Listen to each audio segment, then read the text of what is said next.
আপনি প্রথমবারের মতো সংসদে গেছেন। আপনার অনুভূতিটা কি? আপনার আশেপাশে কি পরিবর্তন হলো? আপনার জন্য চ্যালেঞ্জগুলো কি? জি। সালাম আলাইকুম। ওয়ালাইকুম আসলে আসসালাম। এখানে আমার এটা কখনো পরিকল্পনা ছিল না, এবং মানুষটাকে ওয়াইল্ডেস্ট ব্রেন থাকে মানুষের, হুম, এরকম ধরনের কোনো চিন্তা ভাবনা ছিল না। যদিও 26-এ নির্বাচনে আমাকে অ্যাপ্রোচ করা হয়েছিল, কিন্তু আমার পারিবারিক অবস্থা আসলে সেভাবে প্রস্তুতি বা মানসিক অন্যান্য অনেক প্রস্তুতির অভাব। তো এই কারণে আমি আসলে সামনে যাই নাই। এখন আসলে যেটা বুঝতে পারছি, সরকারি একটা জায়গায় গিয়ে কাজ করা, এটা একই সাথে ডিফিকাল্টিটাও বোঝা যাচ্ছে। সেটার সাথে সাথে আরেকটা যেটা বোঝা, নতুন করে ফিল করছে, সেটা হচ্ছে যে মানুষের এক্সপেকটেশন। হুম।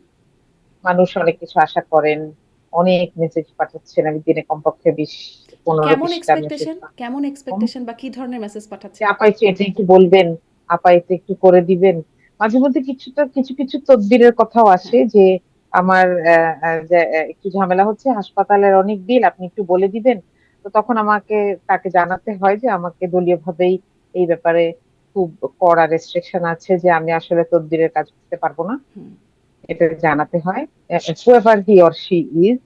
তো এটাও একটা ইস্যু। কিন্তু এক্সপেকটেশন গুলো বেশিরভাগ ক্ষেত্রে অনেক পজিটিভ। মানুষ সুন্দর সুন্দর করে বড় বড় মেসেজ, এমনকি সংসদে বলার মতো স্পিচ আকারেও লিখে দিচ্ছেন যে এটা একটু বলবেন প্লিজ।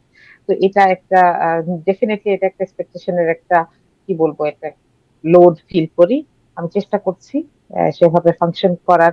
কখনো হয়তো কাউকে সরাসরি বলার, কোনো মন্ত্রীকে বা স্থানীয় কোনো এমপি কে, যে এই সমস্যাটা নিয়ে মানুষ কথা বলছে। তো এগুলো একটা নতুন রুটিনে যোগ হয়েছে, এটা বলতে পারেন। আরেকটা ঝামেলা হচ্ছে, আমি তো আমার প্রফেশন ছেড়ে মোটামুটি আপাতত এসেছি।